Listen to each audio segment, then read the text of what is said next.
Time das 8. Cesta Básica, com Renata Lopretti.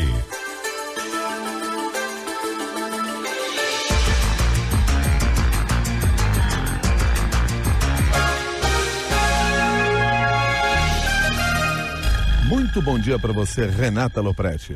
Bom dia, Milton, para você e para todos. Estamos chegando ao fim de uma semana de resistências. Nossa. Resistência à Lava Jato, resistência a entregar o cargo, resistência das polícias. Isso, Milton, uma semana em que o governo e as forças aliadas ao governo promoveram uma ofensiva mais coordenada do que qualquer uma que a gente já tenha visto, na tentativa de se proteger da Lava Jato, mas para além da Lava Jato, de tudo que pode fazer virar o barco governista aí na próxima quadra, a começar das delações da Odebrecht. Na verdade, é um movimento que já tinha se iniciado na semana anterior, mas nessa semana ele se descortinou assim diante dos olhos de todo mundo. Começou ali com a decisão do presidente Michel Temer de dar um ministério e, portanto, foro privilegiado a Moreira Franco, que é um dos integrantes do governo muito citado em delações da Odebrecht. Esse movimento está aí ainda suspenso pela justiça, mas a gente fala disso logo mais. Mas na sequência desse veio a indicação do Alexandre Moraes para uma vaga no Supremo Tribunal Federal, ou seja, o presidente Temer colocando a pessoa mais próxima de qualquer dos candidatos que havia dele no Supremo. Para completar, ali no Senado, os senadores, esses rasgaram a fantasia completamente e colocaram nada menos do que o senador Edson Lobão, aliado de todas as horas de José Sarney, Renan Calheiros, de todo o time ali do Senado mais implicado na Lava Jato, para comandar nada menos, Milton, do que a Comissão de Constituição e de Justiça, a mais importante da casa, a que verifica a admissibilidade das matérias e, mais importante, que vai em breve sabatinar Alexandre de Moraes para o Supremo Tribunal Federal. Como se tudo isso não bastasse, Milton, você olha para o cenário e ainda vê outros elementos.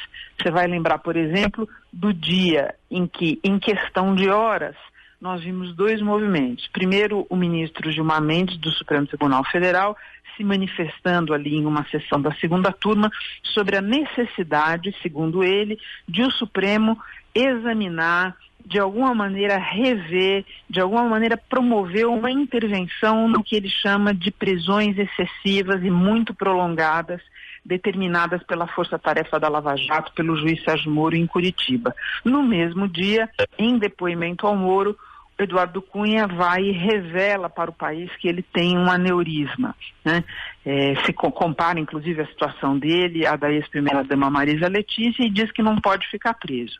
Essa é uma outra situação que está em suspenso, mas que você pode colocar no mesmo quadro. Então, Milton, não tem quem não olhe para isso e não perceba todo um movimento muito concertado e mais organizado do que o governo jamais fez, o que jamais se sentiu em condições de fazer para enfrentar aí a tormenta que vai vir com as delações da Odebrecht. E o que pode ser a contra-resistência a tudo isso?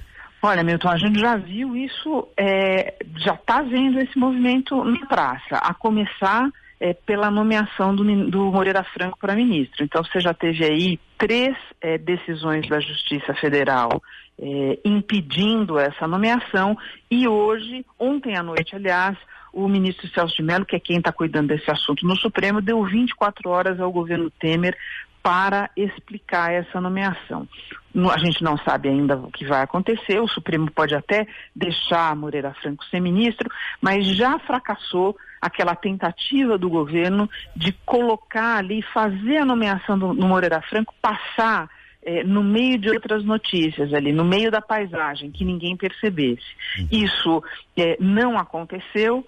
E o argumento do governo de que o caso do Moreira Franco é diferente de quando Dilma Rousseff tentou nomear Lula, porque Lula não estava no governo e Moreira Franco já está, é um argumento que para o grande público simplesmente não cola, Milton, porque o assunto aí É menos se estava ou não estava no governo e mais a suspeita de desvio de finalidade, que é o que vai ser examinado. Outra coisa, você pega essa turma do Senado que tão desinibida colocou Edson Lobão na CCJ. Na CCJ. CCJ que está tomada também de senadores investigados na Lava Jato. Por onde você olha ali, tem uma turma investigada pela Lava Jato que já está confraternizando com o Alexandre de Moraes antes da sabatina, Milton, até em barco de senador no Lago Paranoá. Então, ninguém deve esperar nenhuma... é mesmo? É lógico, Milton, é lógico. O pessoal, que chique. Para você que essa semana foi a semana em que o pessoal passou de desinibido para perder a vergonha completamente.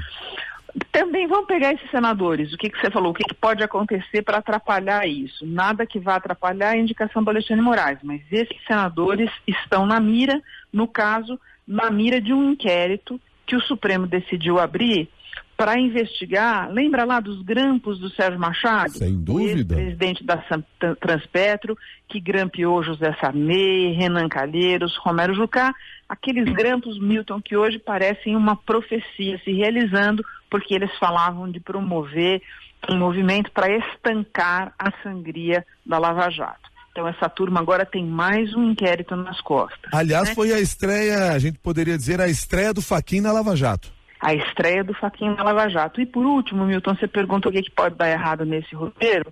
Eu te diria mais do que tudo a realidade, Milton, porque as coisas vão simplesmente acontecendo. Você vê hoje a manchete da Folha de São Paulo apontando para um outro ministro, Ricardo Barros, enrolado com outros assuntos, que é uma aquisição de terreno e um aumento de patrimônio que ele não tem como explicar. E mais ainda do que isso, Milton, a realidade do que está acontecendo no país, e aí você pega o Espírito Santo, um número de mortes em menos de uma semana, mais de uma centena de mortes, que é um número de estado de guerra, não é um número de um país ou de um estado que está vivendo uma situação normal. E o Rio de Janeiro, e quando você pega Rio de Janeiro e Espírito Santo, Milton, você percebe que as coisas podem dar errado de toda maneira, porque o Rio de Janeiro enfiou o pé na jaca do ponto de vista das contas públicas e o Espírito Santo fez todo o ajuste fiscal. E por motivos diferentes, você vê a população afligida por paralisação ou ameaça de paralisação de PMs e toda uma situação aí. Enquanto isso, Milton, olha só como dá para a gente relacionar Brasília e a vida real. Os políticos estão lá em Brasília tentando escolher um ministro da Justiça, Milton, não que vá ajudar a resolver o problema no Espírito Santo, no Rio de Janeiro e em todos esses pontos conflagrados, mas um ministro da Justiça que se inscreva nesse movimento de ajudar a conter o avanço da Lava Jato. Ou seja, mais explosivo do que isso é impossível, Milton. Renata Lopretti, muito obrigado por todo este olhar e por conseguir descrever neste tempo que você tem à disposição a cara do Brasil. Espero não ter estourado o tempo, Milton. Mas tem gente estourando a paciência do brasileiro. Isso você pode ter certeza. Um ótimo fim de semana para você e para todos, Milton. Vários desses seus personagens aí que você citou estão fazendo esse esforço com a gente. Muito obrigado, um bom fim de semana para você também, até semana que vem. Até, abraço. 8h14.